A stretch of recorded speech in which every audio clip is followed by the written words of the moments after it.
In a bright room in Ouagadougou, a raw diamond catches the light as Ibrahim Traoré speaks beside India's Prime Minister. The claim is simple and dramatic: a $36 billion Africa and India partnership to move cutting, polishing, certification, and branding onto African soil and end the long habit of exporting rough stones for pennies. The promise is dignity at home and a fairer share for families who live where the stones are found. If you believe wealth should return to the people who earn it, keep that belief in mind as we test what is true, what is possible, and what still needs proof. We honor the sequence of the speech while setting guardrails for the audience. There is no official confirmation of a signed $36 billion diamond deal between India and Burkina Faso. Similar viral claims about a $14 billion package were flagged as fake by independent fact-checkers. India is, however, the world's key center for cutting and polishing, with most of the planet's diamonds passing through factories in cities like Surat. That means skills, machines, and training models exist if a transfer of know-how is ever agreed. But big visions have to pass through narrow gates. Since 2024, the Group of Seven and the European Union have tightened rules that require traceability for natural diamonds, while the Kimberley process remains the baseline against conflict stones. For any Burkina Faso project to reach American retail counters, there must be accredited labs, audited paperwork, and reliable digital records before the first ad campaign or store launch. The speech also lists budget lines for plants, training, equipment, and marketing. In real life, those lines begin with electricity, water, physical security, and teachers who can keep benches running every day. The human stories in the speech matter, and we will keep them in view, but we will test them against power bills, school schedules, and shipping logs. This video is not here to cheer or jeer. It is here to measure. On paper, the plan points north. The market is rough weather. What happens first when paper meets the cutting wheel in West Africa and India's factories? Does an old system crack, or does a new dream stall before it reaches the showroom glass? The source story lays out a simple promise: end the old habit of shipping rough stones for pennies. Keep the value at home. The speech describes a $36 billion Africa and India plan with 6 budget lines: $15 billion for cutting and polishing plants across West Africa, $8 billion for jewelry manufacturing, $6 billion for trading centers and certification labs, $4 billion for mining equipment and exploration, $2 billion for training institutes, $1 billion for marketing and brand building. On paper, that is a full value chain. In practice, each line item requires steps that come in a tight order. Certification and traceability come first. Without a clean paper trail, American and European retailers will not touch the product. That means an accredited lab, calibrated machines, trained graders, and a digital record that follows each stone. The Kimberley process covers rough diamonds, but today many buyers also want enhanced traceability. Those systems cost money and time, and they require steady power and secure facilities. Cutting and polishing can begin only if the basics are available every day. A plant needs reliable electricity, clean water for cooling, and a supply of consumables. It needs machines that are serviced on time. It needs supervisors who can train new hands to keep yields high and breakage low. That is why many successful hubs use simple routines that never change. Start at pre-polish. Move to more complex cuts when a team hits quality targets for months in a row. Jewelry manufacturing is the big leap. It is not only about stones. It is about metalwork, design, ergonomics at the bench. And finishing that, passes a close inspection under retail lights. It is about packaging, logistics, and insurance. A brand is built when the last 10% of the process is as consistent as the first 90%. The training line in the speech is the bridge. It must create the bench skills and the lab skills. India is a real partner on this front. Cities like Surat handle a very large share of the world's cutting and polishing. Their models for training and workflow are proven. The risk is timing. Global demand for natural diamonds has been soft. Retailers are cautious. Lab-grown stones are taking a growing share in some categories. If a new African plant comes online during a weak retail cycle, it will need a patient plan and buyers who are willing to support a long build. The compliance environment also keeps shifting. The Group of Seven and the European Union have moved to tighten rules after 2024. That means more checks on origin and more data on each stone. If Antwerp remains a required checkpoint for some flows, new African hubs will still need to integrate with external verification nodes. That does not kill the vision. It just means early phases focus on clean books and audit-ready workflows. Now put a human face on this. The speech gives the name Fatou. Picture Fatou as a trainee in a new school in Banfora. She spends the first month learning safety, loop use, and basic geometry. Her second month is preforming low-risk stones and logging every step. Her instructor measures yield, symmetry, and polish under a standard light. At the end of the quarter, she sits for a skills test where a single chip can fail the bench. If she passes, she moves to a paid apprenticeship on the factory floor. Her paycheck is modest at first, but higher than casual work she had before. It rises with each bench certification, and it includes a bonus if her batch passes external inspection with minimal rework. That is what dignity looks like when a plan reaches a person. The elder in the speech is Madhu. In a town near Goa, he has heard promises before. To win his trust, the company posts a schedule for electrification and a timeline for clinic upgrades funded from a small slice of revenues. The mayor hosts quarterly town halls where people can ask hard questions. Security is visible, but respectful at the gate. Pay slips arrive on time. Local suppliers get paid in 30 days, not 120.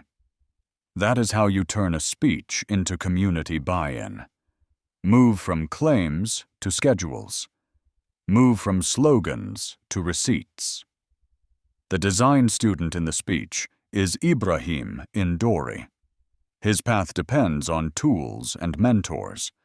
A design program needs licenses, printers for prototyping, and partnerships with manufacturers who can translate sketches into rings and bracelets at consistent quality. If those pieces exist, 1 or 2 pilot lines can carry a small label into a first American retailer. The early goal is not to replace Tiffany. The early goal is to earn a single display case that passes compliance and sells through without returns. The French reaction in the source is part of the drama. The speech says French calls came with better terms, but with exclusivity strings. The answer was no. That choice works if alternative buyers show up, and if the compliance file is clean enough to reach US and European shelves. If not, leverage fizzles and prices fall back. The India link is the hinge. It brings know-how and possibly a path to scale. It also brings exposure to India's own market cycles and policy risks. A slow year in the United States can hit Surat and any partner project that depends on those factories. Before we move on, A quick reflective pause for our viewers. If you were advising your son, daughter, or grandchild on buying a piece of jewelry, what would matter more to you? Proof of origin that helps the community where the stone was found, or a familiar brand name on the box? Hold that question as we go deeper. The main event is bold. It can work if steps are sequenced and audited, if power stays on, and if buyers trust the paperwork. It fails if stones are clean, but records are messy, or if politics interrupts deliveries, or if the retail case is stocked but does not sell through. The speech gives the vision. The market sets the exam. Now comes the pivot point. What exactly pushed this plan from a speech to a direct confrontation with old centers of power? And who had the most to lose when that confrontation went public? The crescendo began the moment the speech moved from pride to provocation, from a hopeful plan to a direct challenge against the old gatekeepers of diamonds. And the response was instant, across continents. In Ouagadougou, the press hall felt like a courtroom as Ibrahim Traoré framed the project as the end of an era and the start of African control over cutting, certification, and branding. In Brussels, Antwerp brokers watched price screens with a stillness that said more than words, because a supply line that had flowed through them for generations had just been named as optional. In Paris, officials weighed calls that sounded generous, but came with strings that African audiences would hear as new chains. In Surat, rows of benches where India's cutters turn rough into brilliance felt the draft from a different direction, because the speech did not attack their craft. It invited it to travel, to train, and to share its methods with a new generation over African floors. That is the decision that made the room go cold for some and warm for others, because when skills move, leverage moves with them. The strongest reactions came where pride and risk run side by side. Fatou, who has only just mastered preform angles in a classroom with second-hand tools, heard the broadcast on a small radio while she cleaned her loop, and she smiled at the idea that her hands would be trusted with stones that never leave her country until they sparkle. Her instructor, a patient man who has repaired more spindles than most people know exist, felt a twinge of worry, because the speech raised expectations faster than the school can raise throughput. Madu, the elder near Gawa, who has seen 4 different mining companies promise light and leave darkness, listened from a plastic chair outside a clinic and said quietly that the first proof would be a light bulb that stays on all night.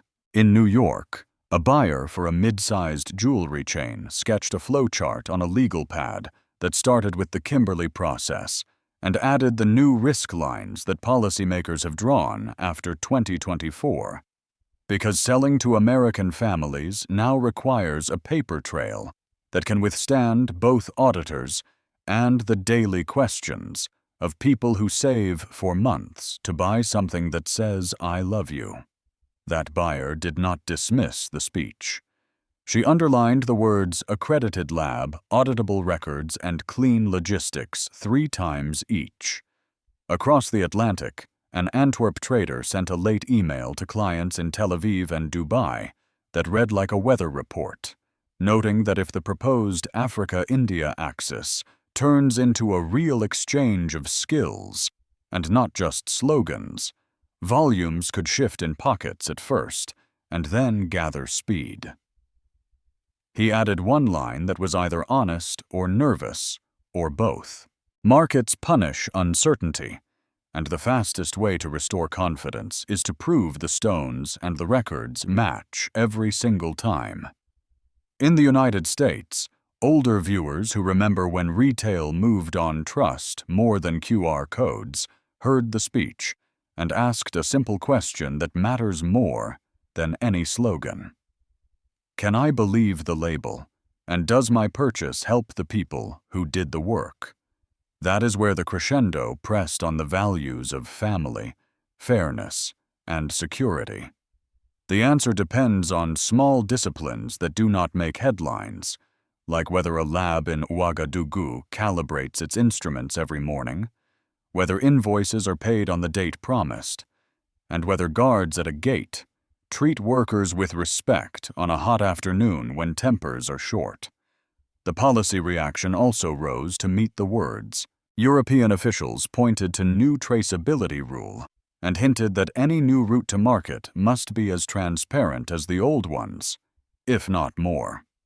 Indian industry voices, proud of a city that polishes most of the world's stones, spoke about training and exchange programs that could help Africa climb the learning curve without breaking too many stones along the way. An American Retail Association issued a polite reminder that compliance failures travel faster than press releases and that one mislabeled parcel can close doors for a year. Meanwhile, a small church in Dori held an evening prayer circle where the pastor thanked God for honest work and asked for wisdom for leaders who carry the hopes of many. That detail matters, because for all the geopolitical heat, the reaction that counts most will come from ordinary people who decide whether this project feels like dignity or like another plan that uses their names and forgets their needs. Before we move on, pause with a question that may guide how you judge the next scenes.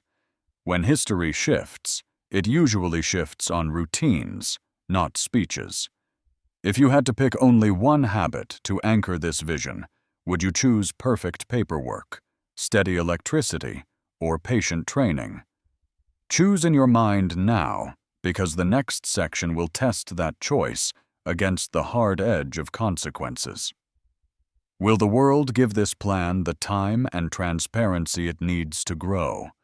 Or will the reactions harden into walls that turn a bright promise into another headline that fades by morning? When a country promises to keep more value at home, real-life answers back through households, town halls, and night shifts, and Burkina Faso would be no different.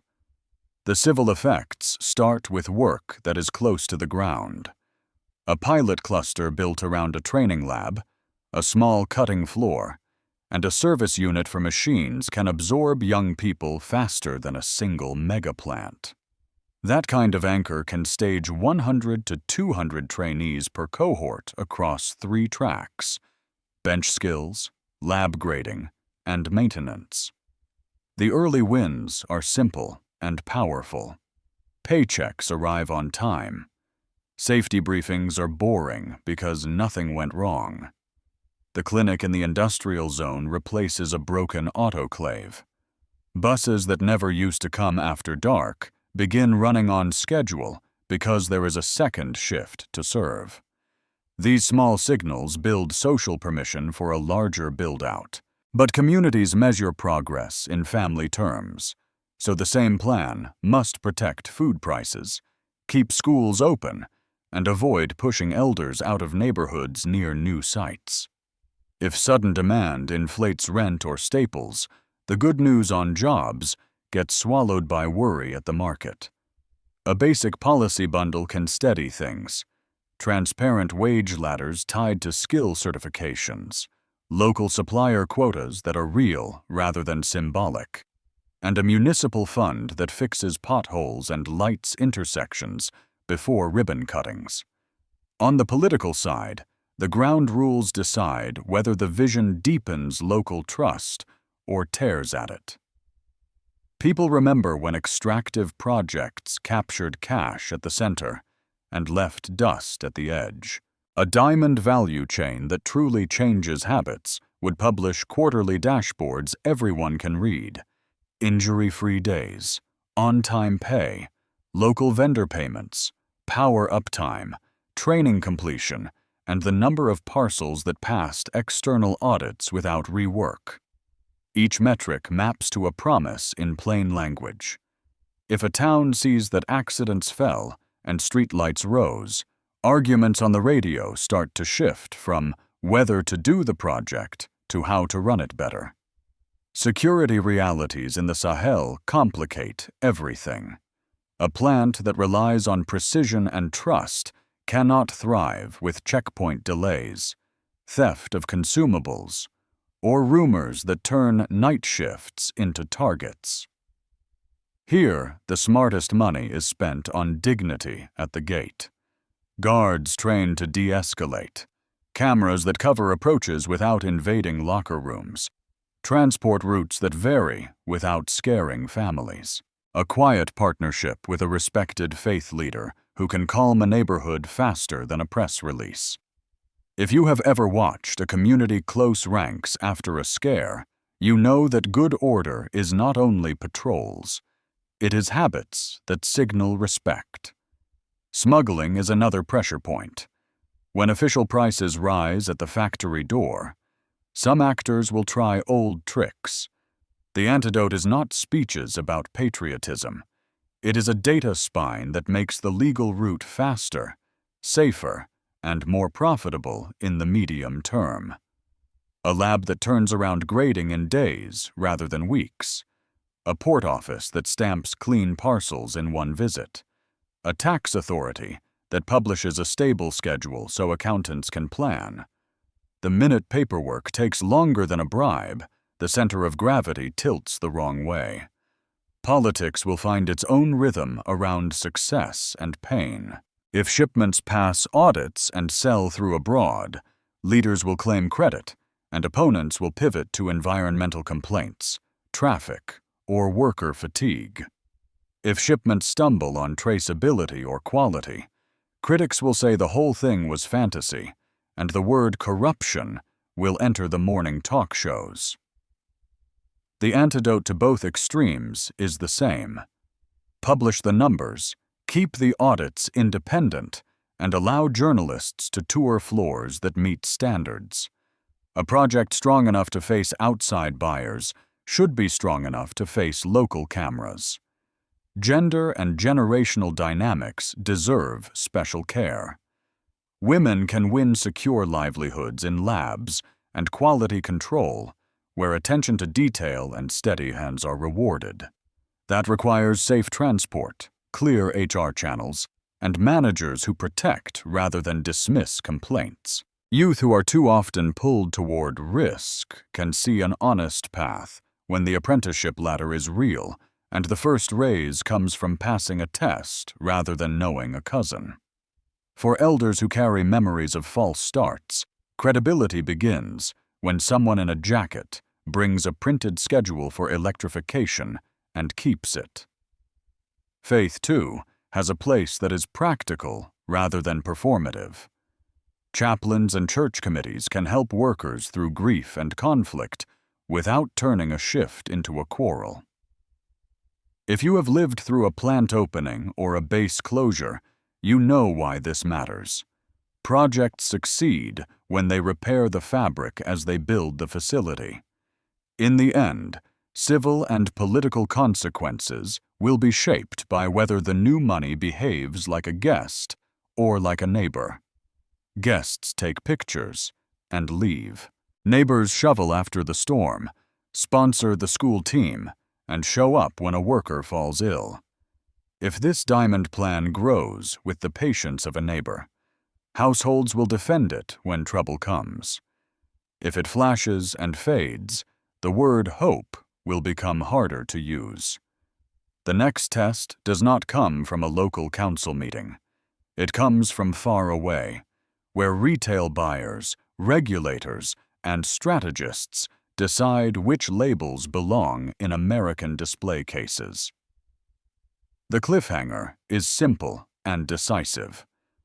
But how will the United States respond? For American buyers, the question is simple. Can I trust the label, and does my money help the community that did the work? Since 2024, the bar for natural diamonds entering the United States has moved higher. Retailers want a clean origin story that stands up to auditors, to insurers, and to customers who ask pointed questions at the counter. The Kimberley process is the baseline for rough stones. On top of that, new traceability expectations from G7 and EU rules have pushed the market toward stronger documentation and digital tracking. A Burkina Faso project that hopes to reach U.S. shelves must meet that reality on day 1, not year 3. Think of a mid-sized jeweler in Ohio that serves families who save for months before an anniversary purchase. The owner will ask for 3 things before trying a made-in-Africa line. First, an accredited lab report with serials that match internal logs. Second, a chain of custody that shows every hand the stone passed through, with timestamps and shipping documents that align. Third, a service plan that fixes problems fast so she does not disappoint a couple standing at the counter. If those conditions are met, she gains a new story to tell. If they are not, she carries the risk while the supplier keeps the speech. The U.S. policy lens adds another layer. Washington wants stable partners in the Sahel and clean supply chains that do not route through sanctioned or high-risk channels. A credible African certification network could align with that goal. It would also diversify away from single choke points in Europe. But policy support is not a blank check. It follows performance. Any gap in records or a scandal at a lab will close doors fast. American consumers over 60 value trust and service. Many also care that their purchase reflects fairness. A clear label that says where a stone came from and who benefited can connect with those values. Retailers will test that claim quietly. They will buy a small batch, watch for returns, and measure whether the story resonates without raising service costs. The win is not a viral headline. It is a steady reorder. Allies will watch the same signals. Antwerp will defend its role with stricter checks and faster processing. India's cutters will support training if it protects jobs and expands markets during a soft demand cycle. Israel and Gulf trading houses will adapt if documentation is reliable. China will watch whether an Africa-India model pulls jewelry manufacturing in a new direction. If you were advising a friend on a purchase, what proof would you want to see before trusting a new label that promises dignity to miners and cutters? Hold that standard as we judge what comes next. The paperwork and the policy line up on paper, but the future turns on discipline at the bench and honesty in the books. Is this the start of a new supply chain that USS stores will trust, or the first step toward a larger dispute that chills demand before the plan can breathe? The promise is large, but the road is narrow. Markets forgive speeches and punish weak routines. The first warning is simple. Do not scale faster than you can certify. A single mislabeled parcel can close doors that took years to open. The second warning is about power and patience. Cutting floors need electricity every day, water that is clean, and guards who lower voices when tempers rise. The third warning is trust. If workers see pay arrive late, or safety rules bend for a VIP, the word dignity becomes fragile. Now lift your eyes to a near future and watch for 3 markers. In the next 90 days, a public roadmap should name the first accredited lab, the training intake, and the service plan for machines. If that document does not appear, momentum is mostly on paper. In the next 6 to 12 months, one pilot hub should ship audited parcels with turnaround times that meet foreign buyers. If those parcels miss deadlines or bounce back, the vision needs repair at the bench, not a bigger press event. In the next 18 months, a small Made in Africa line should sit in a few American cases with clean records and fair warranty support. If that does not happen, then either the story met a compliance wall or the demand cycle turned and the partners did not hold steady. There is also a sober scenario. If traceability rules tighten again, or if a scandal hits a lab, buyers will retreat to what they know. Antwerp will defend its gate with speed and documentation, and India will keep most benches at home during a soft year.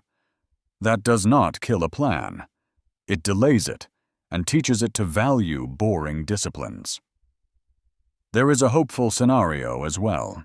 If records stay honest, if teachers hold the line on quality, and if the first American orders sell through without returns, then a modest success can grow into a regional alliance that shares skills, audits, and bargaining power.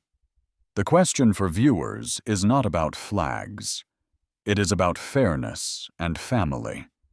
When you or someone you love buys a piece of jewelry, what proof would let you say, with a calm heart, that your money honored the people who did the work? If this story stirred that question, sit with it and tell someone what fairness would look like to you in plain words. May God grant wisdom to leaders and peace to households as they balance pride with prudence. We will watch the markers and return to measure what changed in practice for Ibrahim Traoré, for Burkina Faso, and for those who follow Africa News.